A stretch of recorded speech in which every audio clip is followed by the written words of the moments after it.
So it's the first class for me after the summer. I hope that everyone had a really beautiful, relaxing, rejuvenating summer. We had the opportunity to go to New York and spend time with my family, and we were up in Traverse City. Michigan, by the way, is one of the most beautiful states out there. I mean, it's the lakes up north, Torch Lake, and then the Traverse City Bay. It was spectacular, and it's good to be back to routine, I guess. We have the high holidays. Rosh Hashanah is not too far away, and Yom Kippur right around the corner. And also, something exciting in my life is that on Sunday, I will be leading a mission with 50 Detroit dads. We call it our Destination for Dads, and we are going to visit the Holy Land for a week. 30% of these people have never been to Israel before in their lives, and it's going to be able to show them that we'll have the opportunity to show them the country, I think, through a beautiful lens. So before I begin the class, just some thoughts that are kind of resonating in my mind I wanted to share with you. The first about Rosh Hashanah. And we all know, on Rosh Hashanah night, we take the apple and we dip it in the honey. And the question is, why the apple? There are so many other fruits out there. As a matter of fact, mango is considered to be the most popular fruit in the world. I don't know if you've ever heard that before. I don't think it means the most consumed, because it's not. But I think that means if you were to take a poll and ask a person, what's your favorite fruit? Mango would top that list of responses as that being the favorite fruit. For what reason? I think they like the way it tastes. Healthy? I think that's it. What's that? Is it healthier than the rest? I don't know if it's healthier, but I think it's just a taste thing. I happen to like mangoes. I don't know if it's my favorite. But the question is, why the apple? And I saw a beautiful idea a little while back from Rabbi Eliyahu of Vilna. It came to be known as the Vilna Gaon. When somebody is brilliant in Yiddish, they will call them the Gaon. And he lived in the 1700s in Lithuania. And he quotes a verse from one of the books of Tanakh called Song of Songs, Shir HaShirim. And that book essentially is it's a love song between God and the Jewish people. It's written as if it's between man and woman, which has always been the paradigm of love. But it's an allegory and refers to the love that exists between God and the Jewish people. And in that book, there's a verse that compares the Jewish people and says that we are like an apple tree in the middle of a wooded forest. Imagine the imagery here. So you have a forest with all kinds of green trees, none of which bear fruit. And in the middle of that forest is an apple tree with bright, red, delicious apples. In Hebrew, it's kit tapuach. Tapuach is an apple in Hebrew. Ba'asei haya'ar, among the trees of the forest. And the question now can be asked again is, why out of all the fruits that exist in the world, why are the Jewish people compared to a tapuach, to an apple tree?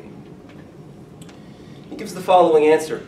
If you were to go into a supermarket and you go to the produce section, you're looking for pears. How many varieties of pears will you find? So you'll have the Bartlett pears, you'll have the Bas, you'll have some red. If you're lucky, they may even have an Asian pear for sale that day.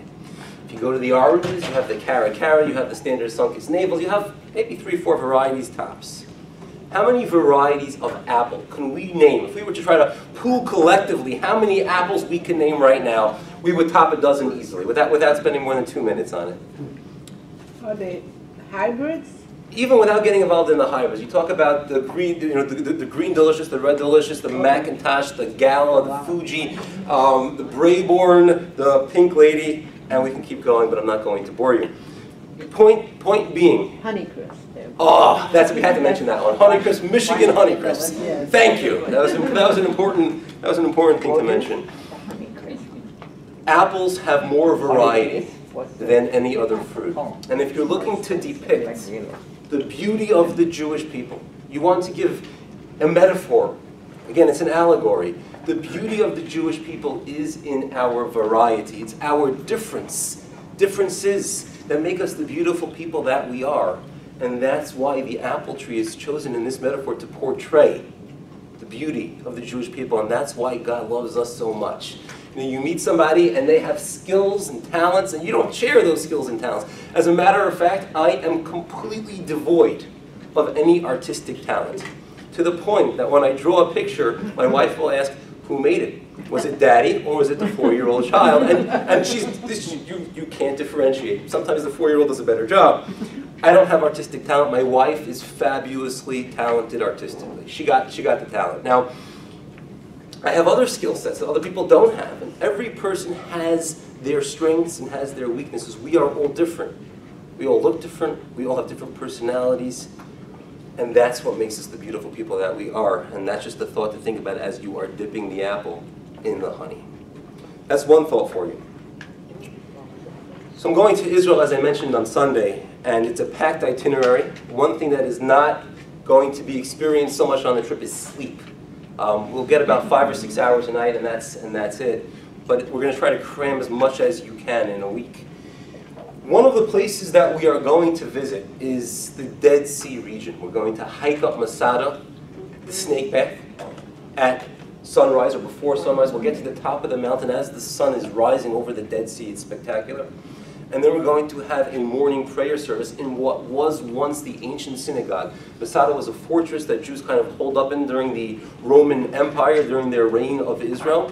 And the Romans were looking to destroy that group of Jews, and they had this fortress at the top of Masada. They had a synagogue that they used. It functioned while they lived there. We're going to have our morning prayer service on the top of Masada. I'm looking forward to it. So we're going to be looking at the Dead Sea. And the Dead Sea is unique. It actually will be mentioned in any and every earth science book and every social studies book because it is the lowest point on Earth topographically. If you're measuring height above sea level, it is at roughly 1,400 feet below sea level. Lowest point on Earth, the Dead Sea. Yet, there's something very unique about the waters of the Dead Sea. When you go into the Dead Sea, you float. It literally, I've tried it just because I wanted to see what it would feel like, but I don't recommend it. I once tried swimming underwater in the Dead Sea. It's doable, but incredibly painful because when you come up out of the water, you're guaranteed to get the water in your eyes and then you can't see for a few minutes, and the worst thing you could do is rub your eye because you're just putting more salt in it. So when you go into the Dead Sea, you are buoyant, you float. You have to propel yourself underneath. And this is a holy land. This is the land of Israel. This is the land of the Jewish people. This is a land about which the Torah said that God takes special interest in. He constantly focuses on Israel particularly. And there's a message from every part of Israel. And I believe that the message of the Dead Sea to us, the Jewish people, is there may be times in our lives that we feel that we're taking that bus ride down towards the Dead Sea. We feel like we're getting to a really low, rough place. Things are just getting really harsh, really difficult. But God's saying, no matter how low you go, even if you get to the lowest point, I'm not going to let you go under. You're going to stay afloat. I'm going to be there with you, making sure you don't go underneath the surface. And that's a message, I believe, which is an incredibly powerful one from the Dead Sea in Israel. One final thought, and then we'll get to the topic for today. On our final day in Israel, which is Sunday, September 25th, we are going to a museum in a city called Chalon, which is right near Tel Aviv. And this museum is in such high demand that you need to make an appointment, a reservation, at least 6 months in advance. The last mission that I led to Israel, I tried making an appointment. I figured 5 months is plenty of time, and they said, we're sorry, we're booked. So we had to go to a different museum. And this museum is called the Museum of the Blind. The actual name is called Dialogue in the Dark. It's the Museum of the Blind. Where is that? It's in Chalon. And I've never been there, and I very much want to go. It's not a museum about blind people, but it's a museum where the visitors who come to the museum go through this museum as a blind person. Either they blindfold you, or it's pitch black. I don't know what method they use to take away your eyesight. So you were there, ma'am? Yes. What's your name, first of all? Hi. Elaine. Hi, Elaine. Elaine, how do they take away one's ability to see? I'm trying to think on what trip we were on. I want to say perhaps it was a mission trip with Sharon Sedek. Nice. And we've been thereafter, so I'm a little foggy in my mind, but I do remember that it's very dark, and you almost are touching your way through, and of course the leader is guiding you, but it's a very, very strange phenomena. It's a very strange feeling. I can't really tell you how I felt at the moment because I really don't remember, to be honest with you, except to say that you know, it's like a surreal feeling. scary, I bet. Yeah, I'm sure there are many, you know, in life when we experience things, it's very hard to pinpoint one emotion. You know, what do we feel when we experience this or do that? And we're complex, we're humans, and we feel many things. So you go through this museum needing to rely on your other senses. You don't have the ability to see, which personally for me is very powerful and I feel important. I may have mentioned to you that my grandfather was blind. My mother's father was a scientist. He was working for the United States government during World War II trying to develop radar. He was a brilliant man. And one day a drunk driver struck his car and he lost both his eyes and he was pretty banged up. And he went on to teach. He could no longer practice science because you have to be able to see, but he would teach science at a high school. And the first day of class, he would bring in those days there were real clunkers, a big video, not a video, an audio cassette recorder, and he would have each student say a sentence into the machine. Hi, my name is Mikey, I'm from Brooklyn, you know. He memorized the voices, so when you spoke, he knew who you were. Funny story. So he had a large German Shepherd as a seeing eye dog that would take him back and forth from school named Ginger. He also had a rule that you weren't allowed to ask questions during the lesson because it was all from memory. You didn't want to lose his train of thought. So questions and answers were done at the end of the lesson during the closing minutes of class. One day a boy pipes up, "Mr. Salzman!" That was the name of my grandfather. He says, "Henry, you know the rule, no questions till the end of class." "But Mr. Salzman, Henry, you know, but Mr. Salzman, Ginger just ate my lunch." So I remember my grandfather passed when I was probably about 10 years old. But I remember, I have very, very clear memories of, he wore dark glasses, he smoked a pipe, and I used to vacation with my family in the summers in Miami, Florida. There was a family who had an apartment in Miami. They used it in the winter, which is probably the ideal time to go to Florida. It was vacant in the summer, and we went away always for a few weeks in the summer, and I had a vast seashell collection. I was fascinated by these shells that you could find in the sand and the water, and I would give them to my grandfather, and he would feel them. And he would say to me, "Okay, this one is called a conch. This one is called an olive." And he based on his ability to feel them, he would name them, and I looked it up years later, he was right about 85% of the time. So it'll give me an insight into the life of my grandfather who passed when I was young. But that's me personally. I wouldn't schedule something on an itinerary for 50 people where I'm the only one who has an interest in it. And I feel that everyone has something tremendous to gain from going to this museum. Because there are so many things that we wake up in the morning and we just take for granted. Given I can see, given I could walk, given I have a wonderful wife and children. Not everybody has that. Many people aren't as blessed as we are. And it's important that we don't take it for granted. You know, there are blessings that are part of the regular morning prayers where you say to God, "Thank you for opening the eyes of the blind," which means that at night when you sleep, you're not seeing. When you wake up in the morning, you're able to see. You say to God, "Thank you for giving me the ability to see." Let me digress for a second. Interesting question. Halachic question. A blind man, somebody who can't see, someone who's actually blind, does he say that blessing in the morning? Does he say to God, "Thank you for giving us the ability to see"? Answer is yes. Because other people can use their ability to see to help him. They can help him. I remember in Israel, there was a blind person who was waiting at the street corner. She was waiting for somebody just to take her by the arm and walk her across the street.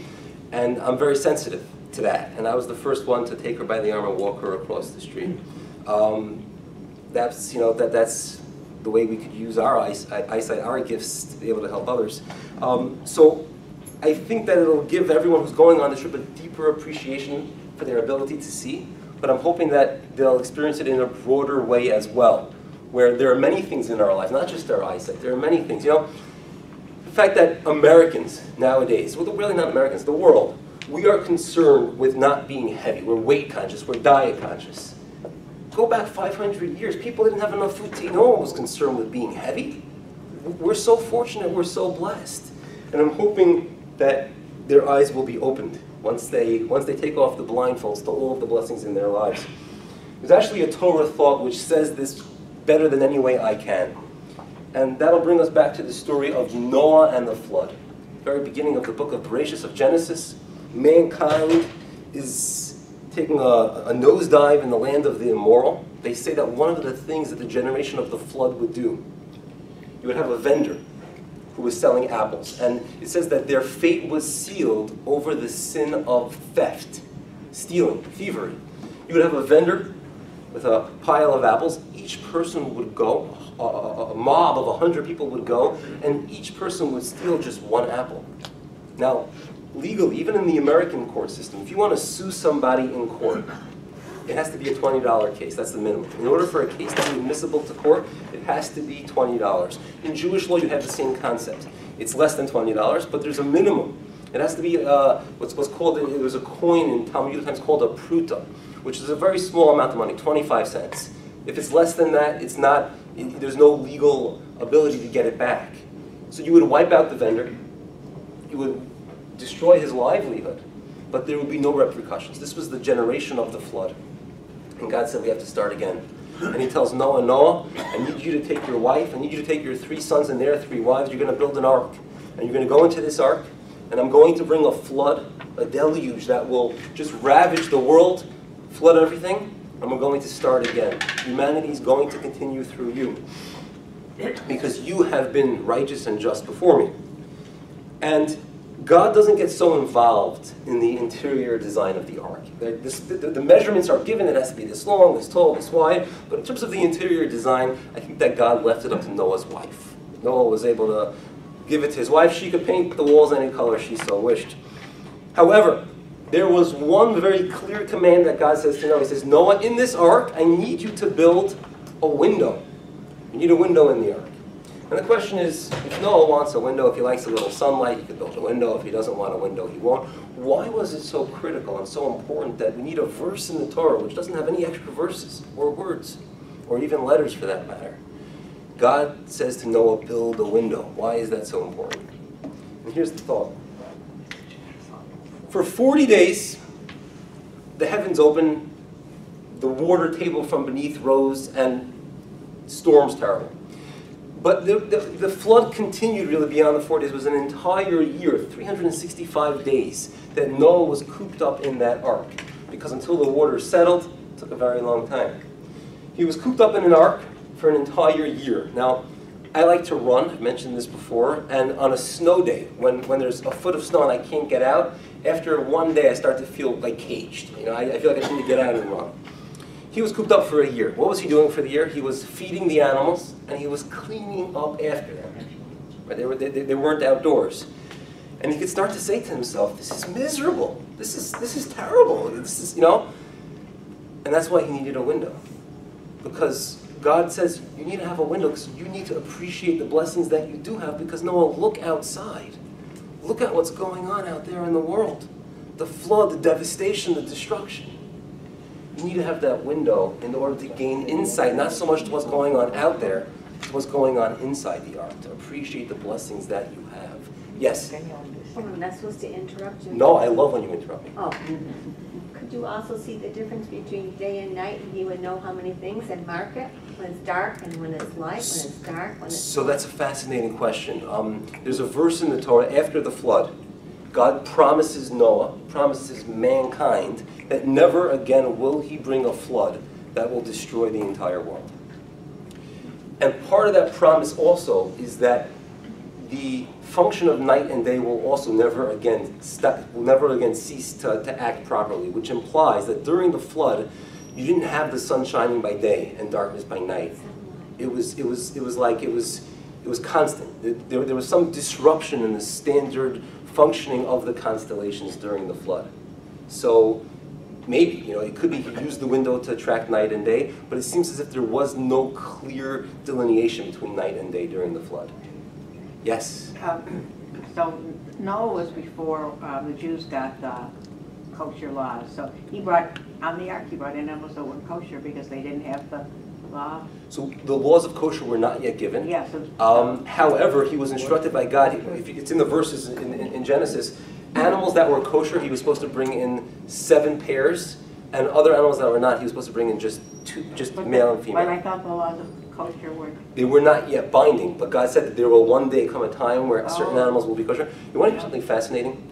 In honor of the veggie burgers of today, All right, so we have veggie burgers today, which are just awesome. The idea, the notion that man is allowed to eat meat. Now that's a statement. That's a statement. I eat meat, by the way. I eat meat, but it's a statement. What you're saying is that I am allowed to kill this animal in order to eat it. That's a statement. It's a statement of superiority of the human being, which I believe in the superiority of the human being. We're not just intelligent animals. We are on a whole different plane. However, Some of us know.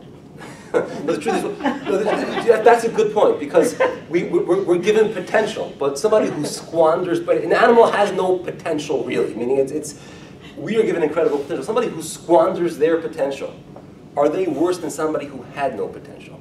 And I think we would all agree on that, right? When man was first created, Adam, God says to Adam, Adam, you may eat anything that grows from the ground. Adam was not allowed to eat meat. He never had one of those Texas barbecues. He didn't live in Texas, and he wasn't allowed to have a barbecue. However, Noah is told by God, you are allowed to eat meat. That was when meat became permissible to eat. And one of the reasons given was because Noah was responsible for saving the animal kingdom. Now they only exist because of him. If he didn't give them shelter and refuge in his ark that he built, he spent an entire year building this ark, brought all the animals in, they would have perished. They wouldn't exist. Because now they only survive because of him, that's what gave him the dominion over the animals to be able to eat them. So that is just an interesting thought about meat and veggie burgers. Okay, all introductions aside, I would like to get to the topic of today's class. I'm going to start with a joke. I heard the joke last night. Funny joke. The joke goes that there were two workers who worked in a factory and they both felt like they needed a vacation. One says to the other, I am going to get the boss to send me home for some time off. And the other one says, you know our boss, he's a martinet. He's strict. There's no way he's giving you time off. And he says, you just watch. I'll do it. They come to work the next day. And as the boss is about to make his rounds inspecting the factory, the worker who believes he can get the boss to give him time off climbs up to the ceiling and hangs by his hands and his feet in the ceiling from the middle of the room. The boss walks in and yells up there, what are you doing up there? He says, I'm hanging from the ceiling. He says, why, pray tell, are you hanging from the ceiling? He says, I'm a light bulb. Whoa, you've been working too hard. Go home and get some time off. So he says, okay. He starts to march out of the factory. His friend is marching behind him. The boss says to the other fellow behind him, why are you leaving? He says, do you expect me to really work in the dark?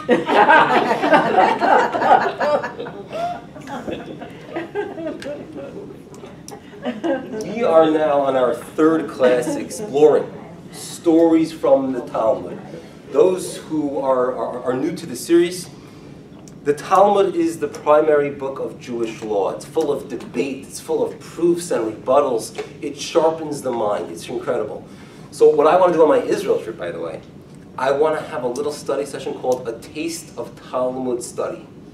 And what I prepared was, it was fascinating, one of our guys who's coming on the trip, he one time asked me a question. He said that he gets a phone call from his neighbor, and his neighbor says, hey Jason, tell me, were your boys like playing wild in your backyard? And he says, my boys are ages like 7 and 4. Entirely possible, but why do you ask? He says, well, my window facing your property is broken. And with your children, is that the kind of thing they may have done, is break a window? He says, of course. Like, of course my children could break a window. They play ball all the time. But I know my kids, if they broke a window, they would come and they would tell somebody. They would own up to it. They wouldn't try to hide it. It's like if you scratch somebody's car, it's considered the right thing to leave a little note saying, you may not like me very much, but I'm the person who scratched up your car. So he feels it wasn't his kids. He says, can I come over and just see the window and see what's going on? He says, sure. He goes up to the room. It's a second-story bedroom window that's broken. And he finds a golf ball in the corner of the room with the broken window. They realize that what had happened that morning, the gardener came to mow the lawn. There somehow got to be a golf ball on the lawn. The lawnmower, which cuts the grass and then shoots it, sucked up the golf ball and shot it through the window. So the question is, who has to pay for the broken window? Is the gardener responsible? Maybe the homeowner who left a golf ball in a place where he knew his gardener was going to come and cut the lawn, maybe he's responsible for leaving the golf ball, or maybe nobody is responsible. No, this is a standard and classic Talmudic question, which you could debate it for hours. Based the way you would study Talmud is you would try to find different cases, what they call precedents in legal terminology, that can be applied to this case. Is it similar? Is it dissimilar? Different ways of differentiating between them. So we're going to study this. I prepared a little booklet with different sources, and we're gonna duke it out. We're gonna explore and debate. I'm very excited about that. Is standard Talmud. That's probably 90% of the Talmud is that kind of law. The other 10% are stories, are sayings that sometimes are obscure and unclear, but they really are a window into a very deep message. And that is the topic of this class, stories from the Talmud. And we're going to start from a selection in the Talmud which says something very bizarre. But as we explore together, we're going to find that it is incredibly deep, meaningful, and powerful. Let's take a look at source 1 on our sheet, page 1, source 1. Excellent, here you go. Oh, she's got one. Okay, we have an extra. Perfect, perfect. I wonder what difference is in there. Okay, this is an excerpt from the Talmud in Baba Basra. There's probably 20 volumes in the Talmud, and the way we could describe a book is a tractate. Tractate Baba Basra. And it teaches a statement from Rabbi Shimon Bar Yochai. Keep in mind, Rabbi Shimon Bar Yochai was known to be the author of the Zohar, which is the primary book of Jewish Kabbalah and mysticism. We celebrate his life and his death on the holiday of Lag BaOmer, where we build big bonfires, which is the symbol of the fire of the Kabbalah and mysticism. Just like by fire, it's something which is not really even tangible, it's more sublime. So he says the following, and if it's Rabbi Shimon Bar Yochai speaking, you could bet your bottom dollar it will be deep. He says, our forefather Abraham had a precious stone suspended from his neck. He wore a necklace with a stone, some kind of stone, hanging on that necklace. Any sick person who looked at it would be cured. And when Abraham, our father, departed from the world, the Holy One, blessed is He, a reference to God, suspended this stone in the sun. Wore a stone around his neck. Anybody who was ill would look at the stone and be cured. After Abraham passed, what happened to that stone? It was somehow suspended in the sun. Now, what kind of stone was it? What does that mean? How did it work? You looked at the stone, you were cured. Was it magic? And what does it mean that God suspended it in the sun? If you get anywhere near the sun, anything will get burned up. Probably even a stone, right? Even stones have their melting point. It's really hot. But that's the idea of lava, right? Isn't lava molten rock?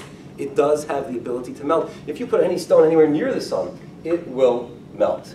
Okay, by the way, I don't have a watch or a phone with me today, so I have no idea what time it is. So, Bailey, you're good on the time? We're doing what time check? What's the time? 12:30. Perfect. So, what does this mean that God put the stone in the sun? Those are some questions, and we're going to explore different texts and sources, and we're going to come back at the very end to explain this excerpt from the Talmud in Baba Basra. I'm going to seemingly move to a topic that is unrelated, but I believe in the end you will see why it is very much germane and related. Let's take a look at a verse in Exodus, source 2. And there a judge is commanded, it says, do not accept a bribe. The Torah says to a judge, do not take a bribe. Why? For the bribe will blind those who see and corrupt words that are just. You're a judge on a case. Somebody comes over to your house with a delivery. They know that, they tell you, of course, I don't want you to be slanted in my favor. I just want you to have this gift. I feel it's important for me to give it to you. Of course, you should judge however you see fit and fair. Right? He's not trying to pay you off, to rule the way he doesn't feel is right. He wants you to rule correctly. He gives you a little extra something. You're not allowed to take it.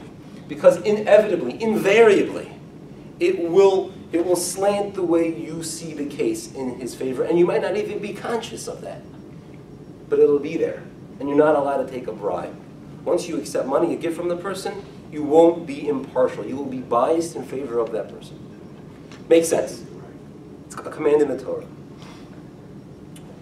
So what we're going to see is that people sometimes are motivated by these subconscious feelings that they're not even aware of. They have these biases and these prejudices that give them this leaning. They're slanted towards something and they're not even aware that that's why they are acting or saying what they're saying. And that brings us to source 3. Let's read it together. A Kohen Gadol, that's the high priest. That means in the temple, in Jerusalem, there was a temple, and the priests, the Kohens, they were the descendants of Aaron, who was the first Kohen, the brother of Moses. They would be the ones to serve. So there was the high priest, and he was special in many ways, but one of the aspects of the high priest, he was the only person able to perform the service in the temple on Yom Kippur. He went into the Holy of Holies, the most sacred place in the world. He was the only person allowed to perform that service. And it says here, source 3, that he is disqualified from sitting on the panel which determines whether an extra month should be added to the calendar to create a leap year because of the cold. Now, what does this mean? So some background.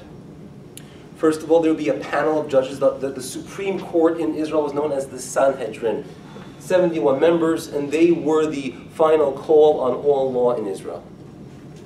And one of the matters that they needed to deal with was whether or not to make a leap year. Let me explain. In the standard solar calendar, there are 365 days in the year. As Jews, we follow the Jewish calendar, which is the lunar-based calendar. It goes based on the moon, where 6 months have 30 days, and 6 months have only 29 days. If you do the math on that, right, you have 6 months with 30, 6 months with 29, you will get to the number of 354. That means there is a disparity, there is a gap of 11 days in which the solar calendar exceeds the lunar calendar. 11 days. If you were to leave the calendars untouched, so the lunar year would always end 11 days earlier. And what would happen is, all the holidays would be out of season. Does anybody remember a few years ago we had Thanksgiving, where we had Thanksgiving and Hanukkah? Now normally Hanukkah would kind of fall at the same time of year as Christmas. But that particular year, it was Thanksgiving. Is that the month of Adar? So excellent. Yes. Elaine, it is, right? Yes. Okay, beautiful. So I'm going to get to that in a second. So we would have Passover falling out in the middle of the winter, and then it would move to spring, and then to summer, and then to fall. There would be no stability. And the Torah clearly says that Passover must be in the spring. It's a holiday of rejuvenation, of rebirth, just as the world around us is coming out of its dormant state of winter. And it's important that we have the holidays in the right seasons. In order to accomplish that, we add in about do the math, right? So if there's an 11-day gap, and we're going to add in a full 30-day month, roughly every 3 years, bless you, every 3 years we're going to add in an extra month. So we just had a leap year, and that's why Rosh Hashanah is so late in the calendar. It's not till October 4th, I think, right? Because we just had an extra month added in. The month that they add in is the month of Adar, where there are certain years they'll add in a second Adar. Okay, so the court needs to make this decision, the highest Jewish court. Should they add in a leap year? And there are all kinds of considerations they'll take into account. Businesses, farming, etc. The high priest is not impartial. He's biased. He's not allowed to sit on that panel. Why?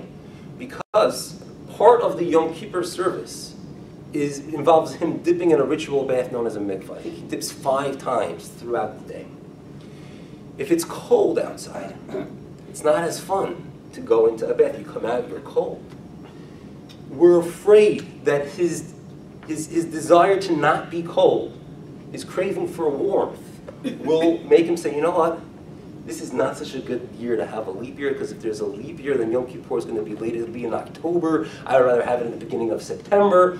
He's not allowed to sit on that panel because he's biased. Now, when you speak about a high priest, he didn't become the high priest overnight. He's somebody who is a developed person. He's somebody who's very self-aware. He's somebody who is a person of great stature and nobility. And yet we're afraid that even the high priest won't be able to get over his own personal leanings of not wanting to dip in a cold mikvah. So that just shows you how far we are moved by factors that we might not even be aware of. No problem at all. I should turn it off, but I'm expecting Not a problem. I forget many times to close my cell phone. It happens, and don't worry about it. It's all good. Yeah, I'm at it. I told you guys a story what happened once when my mom called. I was in the middle of teaching a class, and my cell phone, which thank God I forgot it at home today, but it was right next to the microphone, and it starts to vibrate, and the microphone was picking up all of the vibrations. It was it's about 50 people in the class, and I have a policy, which is when my mother calls, If I see that it's her, meaning if my phone is in my pocket, I'm talking to somebody, I don't pull my phone out, I think it's rude if you pull your phone out, you know, talk. But if I see it's my mother, no matter what I'm doing, I will take the call and I'll say, Mom, I'm in the middle of something, it's okay if I call you back. And I see it's her, and I have a policy, but I'm in the middle of a class, what do? I decided I have to take the call. It's the right thing to do. And I say, excuse me, ladies, and I pick up the phone and say, hi, Mom, I'm in the middle of teaching a class, can I call you back in a bit? You know, okay, I love you. I got a standing ovation from every mother in the room. This is You deserve it. I wasn't trying to play a crowd, that wasn't it, but yeah. Let's move on. Another biblical story which the Talmud references. And this is the quest of Eliezer, servant of Abraham, to find a suitable match, a mate, for Isaac, for Abraham's son Isaac. It's a very important thing to Abraham, who his son would marry. And he sent his trusted servant Eliezer to his birthplace, to Haran, the place where he was born, with clear instructions, I need you to find a girl from my hometown. I think the issue was, if they're from different cities, which sports team would they be rooting for? Right? You know, I'm just joking around. You know, so you have a girl from Michigan State who marries a guy of U of M, and then it's you just imagine the family feuds. So he's charged with the mission of finding a wife for Isaac. And as the Torah tells, he goes to the city of Haran.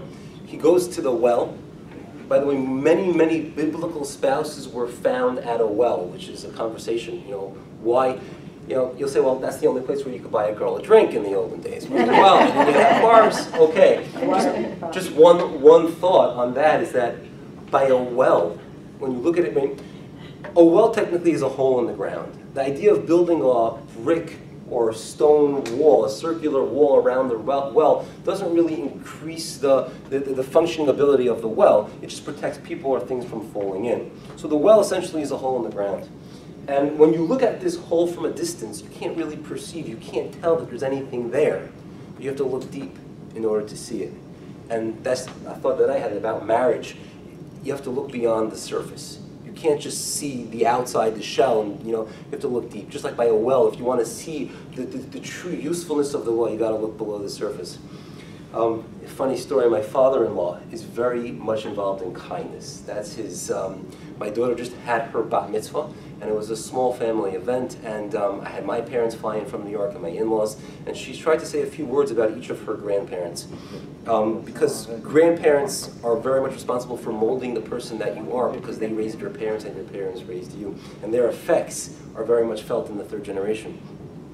And when she spoke about my father-in-law, she said that he is the paradigm of kindness. He's very much involved in divorced or widowed mothers. I remember one year before the holidays, it was a holiday of Passover, there's a custom, men listen up carefully, there's a custom before a holiday to get your wife a gift, that she should have something nice, clothing or jewelry for the holiday. And these divorced and widowed women, it had been decades since they received a gift for a holiday. And my father-in-law had a friend who was in the jewelry business who had a surplus of gold hoop earrings, and he convinced the man to donate it to this charity fund. My wife and I were boxing up these gold hoop earrings so that these women can get a gift before the holiday. So he's very much involved in these kindness projects. And there was one particular woman who he was helping. She was incredibly beautiful by any standard of measuring. She was gorgeous. And she also suffered from very severe psychological difficulties. I think she was homicidal and suicidal and all kinds of scary stuff. And a man met this woman and called my father-in-law as one of the references to find out, to make sure everything was okay. And the way Jewish law works is that normally you're not allowed to say something negative about somebody else. It's called lashon hara. You're not allowed to, in America we believe in freedom of speech. And I also like the idea of freedom of speech, but with limits. And to say something negative about somebody else is forbidden. It's very serious, it's considered, high up there in the sins in the Torah.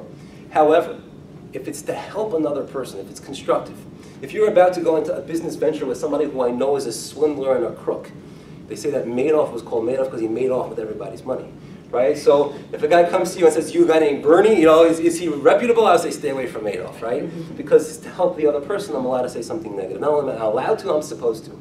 And he felt it was his responsibility to tell this gentleman suitor who was interested in Mrs. Gorgeous, that there were some issues there. And he said, but there's some stuff. She happens to be suicidal, and she might even be homicidal, and she's a psychopath. And he says, okay, but are there any serious issues that I should know? And so we have a tendency to see the surface and not to look deep, and that's perhaps the message the Torah is teaching us with the well. You find a spouse at the well, look beyond the surface. So he goes to the well, and he finds Rebecca. She was generous, she was kind. She offered to bring water not only to Eliezer, but to all of the camels. And he says, this is a suitable match for my master's son, for Isaac. And there's something fascinating that goes on. Let's read the verse. Bless you. There's a verse in Genesis in source 4 where this is at the very outset of the mission, when Eliezer was going to head out to Haran to look for a wife. We're on page 1, source 4. He says to his master, to Abraham, he says, well, perhaps I won't be able to convince a young woman to come back with me to Israel, to marry Isaac. What should I do then? Let's read that. The servant said to him, the servant is Eliezer, the him is Abraham's, the servant speaking to Abraham. Perhaps the woman shall not wish to follow me to this land, referring to the land of Israel in which Isaac resided. Shall I take your son back to the land from which you departed? Should I bring Isaac there? And Abraham says, no. Don't bring my son there. Isaac is special. He was brought up on Mount Moriah, and he is incredibly holy. He needs to be in the land of Israel. Let's read one more verse. And the entire episode of Eliezer's search, trying to find a suitable wife for Isaac, is actually told over twice in the Torah. Once in the discussion as it happens, and once when Eliezer finally meets Rebecca, Rivka's father and mother. And he tries to explain to them how he knows that this is just a match made in heaven. All of the details that worked out so perfectly. And he's telling the story. And he's telling of his conversation that he had with Abraham. In source 5 he says, and I said to my master, and he's speaking to Rebecca's parents, and I said to my master Abraham, perhaps the woman will not follow me. And in the English the sentences look almost identical. But in the Hebrew they're not. The word for perhaps is ulai. That's how you say that. And if you note in source 4 in the first sentence, which is on page 2 in the Hebrew, so you don't have to turn back, ulai is spelled with 4 letters. It is the 1, 2, 3. It's the 4th word in the verse in Hebrew. You see it has 4 letters. It's the very top line on page 2. The 4th word in Hebrew. Hebrew goes from right to left. And it says ulai, 4 letters. It's spelled with the vav. Because to create the sound u in Hebrew, there are 2 ways you can do it. You can either do it with 3 dots on a diagonal, or you can do it with a little vav with a dot in the center. And here it's spelled with the vav, 4 letters. However, in the second verse, the word ulai is spelled with just 3 letters. Take a look at source 5, the Hebrew part of it. 1, 2, 3, 4, also 4 words in. Ulai has just 3 letters. It has those 3 diagonal dots to produce the u sound. And Rashi, the classic commentator on the Torah, takes note of this. If you take a look at source 6, Rashi tells us, the word is spelled in a way, this word ulai, which means perhaps, it's spelled in a way that could also be vowelized differently. In a Torah scroll, there are no vowels. All you have is the letters. And it's an incredibly arduous task for the person who's going to be reading the Torah to prepare the Torah reading of the week. He has to memorize. Think about that. He has to memorize not only the vowelization of every word, but also the cantillation, the musical notes that accompany, which are also not written in the Torah scroll. It could literally take you 24 hours of work to memorize 1 week's Torah reading in synagogue. So this word ulai is spelled in a way, without the vav, that it could also be read as Eli, to me, to me. And Rashi explains that Eliezer had a daughter, and he was looking for an excuse to cause Abraham to turn his way to marry Isaac off to his daughter. Eliezer had a daughter, and he was thinking, wow, I hope my master Abraham will will see her as worthy to marry his son Isaac, which Abraham did not. He wanted specifically somebody from his hometown. But the word is written in a way where it can be seen as Eli, which means that the servant Eliezer is saying to Abraham, maybe it's not going to work out. Maybe the girl's not going to agree to come. What should I do then? all of those hesitations and worries, Rashi tells us, really came because deep down, he may not even have been aware of it, but deep down, he was hoping that he wouldn't be sent on a mission to a faraway land to choose a wife for Isaac. He was hoping that his daughter would be chosen for Isaac. And the Torah writes it in a way where it's telling you his true motivations, which he may not have been aware of, but the Torah is telling you it was there. As a matter of fact, the reason why, right, if that's true, so it should be spelled identically both times. In the first verse, when Abraham is sending him on the mission initially, it should also be read in a way written in a way where it can be read as to me. Only the second time is it written that way.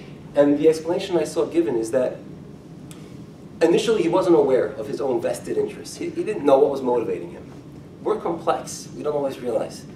Only once he really saw this was a match made in heaven, that Rebekah was the one destined for Isaac, and that kind of sealed the fate that his daughter won't be marrying Isaac, only then did he become truly aware of the motivation. So that's only why in the second time, once he already found Rebekah and he's having the conversation with Besuel, who was Rebekah's father, only then is it written in a way where his motivation is unmasked and revealed. Okay, any questions? Are we good? Comments, questions? Excellent. Elaine, actually, it's a pleasure to have you here today. Thank you for coming. Thank you. It's a pleasure to be here. It's a pleasure to have everyone else as well, but I got to meet somebody. I don't think we've met before. Is that right? I'm sorry? I don't think we've met before. That's why I singled you out. No, I don't think we have. Okay, well, it's a pleasure. Thank you. Okay. I can't stop this chair anymore. Bailey, could we do a time check, please? 10 minutes left. Okay.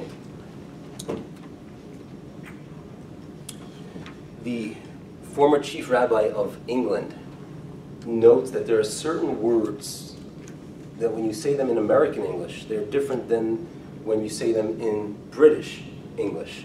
And the word momentarily in American English means it will happen shortly, it will take place soon. In British English, it means that it will be very brief and concise. So somebody one time told him that he's going to speak momentarily, and it was supposed to be a 45-minute class, and he thought that he was being told to speak brief, and there was somewhat of a miscommunication there. So time is important. Okay, Surah 7. Surah 7 speaks of one of the sad books of the Tanakh. It's called Lamentations, Eicha in Hebrew. It was written by the prophet Jeremiah, and it speaks of the destruction of Jerusalem at the hands of the Babylonians, I believe in the year 400 BCE. And there are 5 chapters to the book of Lamentations. Each one of the chapters is written in the sequence of the Aleph Bet. Now, just an interesting tidbit of information. The first written language discovered, known to exist by man, is the Hebrew language.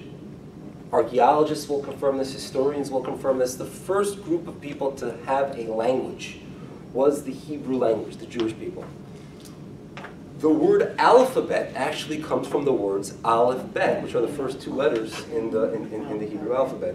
So when you think about the Jewish contributions to the world, we gave them the ability to write. They had hieroglyphics, but think about how many symbols you need to memorize. The idea that you could use letters to create words, and each one of those, and then you could use those letters in any different, different variations, we gave that to the world.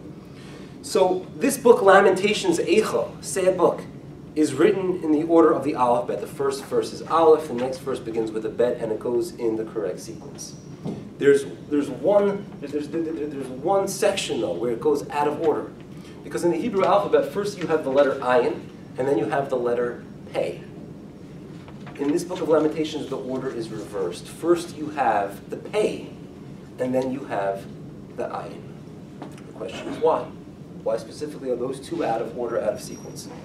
So, to explain that, we just need a bit of background. The Jewish people were in the desert, and they were about to enter into the land of Israel. And they said, you know what, let's send some spies to Israel to check it out, to make sure it's really a good land. God said it's good. We're not really sure. We have to see. And they send a group of spies. And the spies come back with malicious reports, horrible things they had to say about Israel. One of the things they said was that it's a land that devours its inhabitants. When they got to Israel, there were many funerals, more than the norm going on. And they said, this is a land where people are just dying. And they came back with that report. People heard it. They heard about how There were giants there who were of immense proportions, formidable enemies that they'd have a hard time beating in conquest. And that night, the Jewish people in mass, it was mass hysteria, crying, wailing. It was horrible. And God said, I told you it was good. I promised I would take you in there. After all we went through leaving Egypt, you shouldn't be crying. And he says, from now on, this will be a day reserved for tragedy in Jewish history, and you will have something worthy of crying about in the future. And the string of tragedies that occurred on this, it's called Tisha B'Av, the 9th of Av. There's a Hebrew month, Av. It's the list of, it's immense. Both the temples were destroyed that day. The letter signed to expel the Jews from Spain in 1492 by King Ferdinand and Queen Isabella was signed on this Hebrew date. World War I broke out on Tisha B'Av, as many see that as the predecessor of World War II. Isn't that a fast day as well? It's a fast day. It's a day of commemorating Jewish tragedy. So the Book of Lamentations, which depicts the destruction of Jerusalem, was very much rooted in the story of the spies. God says, I will give you something to cry about. And the Midrash says, do you know why the letter Pei, which is really later, comes before the letter Ayin? Because in Hebrew, we have a letter called Pei, but the word Peh in Hebrew also means mouth. The way you say Peh, the mouth is with Peh. The word Ayin, anybody know what the word Ayin? It describes another body part, of which you have two, and that's another Hebrew word. Eyes. Excellent. Normally when you come back and you give testimony to something that you saw, you give a report. The way it goes is that you first see something with your ayin, and then you relate it. You tell it over with your peh, with your mouth. But the spies came back with malicious reports, things that weren't even true. Things they never saw with their eyes. And that's why the mouth spoke things that the eye saw not. And that's why the pei, which means mouth, comes first. Let's see that source together. Source 7, the Midrash, on Lamentations. And it asks, why does the letter pei come before the letter ayin? Because the spies said things with their mouths which they didn't see with their eyes. And that's the reversal in that order. Yes, Elaine? I just want, because we're winding down. 100%. And I want to continue next week where we left off, because I'd never explained that initial source, but the gem around the neck, so we'll continue next week where we left off. This is just a thought, and then honestly, we're going back to when we first started talking about the museum that you are going to be going to, and I wanted to be respectful to everybody that's here, including yourself. But when you asked me what, and you're talking about eyes and mouth, etc. You asked me, was there something very special that took place there? And truth be told, I think it's kind of funny, but maybe not so to anybody else here. When we were in the museum, and because you're like this, my daughter said to me after about 10 minutes, "Mother, stop it." And I did not know what she was referring to. Well, I kept grabbing the guide in the wrong place. Yeah, so that's a good thing to avoid. Yeah, I just want to correct something. I said that next week. Next week I will be in Israel. So Tuesday morning I will be, Wednesday. Wednesday at noon I will be at the Western Wall at this exact time. So I greatly look forward to that. And I think we should pick it up next week, 2 weeks from now, where we left off, the spies, and we're going to ask the question that if you see the things that they said, they didn't say anything that was actually false, but it was the way they interpreted it. And it was their biases and prejudices that caused them to see it the way they did. And we will explore that next week. So thank you all for coming. Have a good one.